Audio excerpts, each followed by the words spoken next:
हम एक छोटी सी पोइम को करेंगे। पोइम का नाम है ये बात समझ में आई नहीं। यह एक फोटो देख रहे हो, एक छोटी सी गुड़िया है। देखो उसके मन में किस तरह के सवाल आ रहे हैं जिसे वो कह रही है, जो कि एक आम बच्चे के दिमाग में आता है। आइए पोइम से करते हैं। बहुत ही अच्छी पोइम है, आपको मेरे साथ साथ मजा आएगा। ये बात समझ में आई नहीं। कौन कह रहा है? ये एक लड़की कह रही है। ये बात समझ में आई नहीं और अम्मी ने समझाई नहीं। मैं कैसे मीठी बात करूं जब मीठी चीजें खाई नहीं। आपा भी पकाती है हलवा, वो आखिर क्यों हलवाई नहीं। भैया की मंगनी हो गई कल, क्यों कल ही दुल्हन मंगवाई नहीं। भैया की मंगनी हो गई कल, क्यों कल ही दुल्हन मंगवाई नहीं। ये बात समझ में आई नहीं। नानी के मियाँ जब नाना है, नानी के मियाँ जब नाना है, दादी के मियाँ जब दादा है। आपा से मैंने पूछा ये बाजी के मियाँ क्या बाजा है।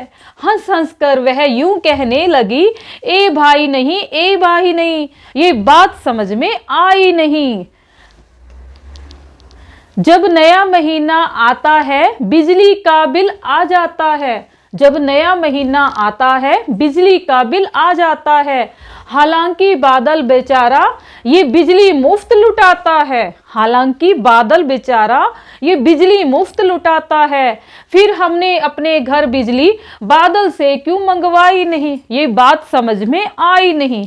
ये बात समझ में आई नहीं। गर बिल्ली शेर की खाला है, गर बिल्ली शेर की खाला है, फिर हमने उसको क्यों पाला है। क्या शेर बहुत नालायक है, खाला को मार निकाला है। या जंगल के राजा के यहाँ क्या मिलती दूध मलाई नहीं। ये बात समझ में आई नहीं। ये बात समझ में आई नहीं। क्यों लंबे बाल है भालू के, क्यों लंबे बाल है भालू के, क्यों उसने कटिंग कराई नहीं। क्या वह भी गंदा बच्चा है या उसके अब्बू भाई नहीं। ये उसका हेयर स्टाइल है या जंगल में कोई नाई नहीं। ये बात समझ में आई नहीं। ये बात समझ में आई नहीं। जो तारे जगमग करते हैं क्या उनकी चाची ताई नहीं। जो तारे जगमग करते हैं क्या उनकी चाची ताई नहीं। होगा कोई रिश्ता सूरज से, ये बात हमें बतलाई नहीं। पर चंदा किसका मामू है जब अम्मी का वो भाई नहीं। ये बात समझ में आई नहीं और अम्मी ने समझाई नहीं। ये बात समझ में आई नहीं और अम्मी ने समझाई नहीं।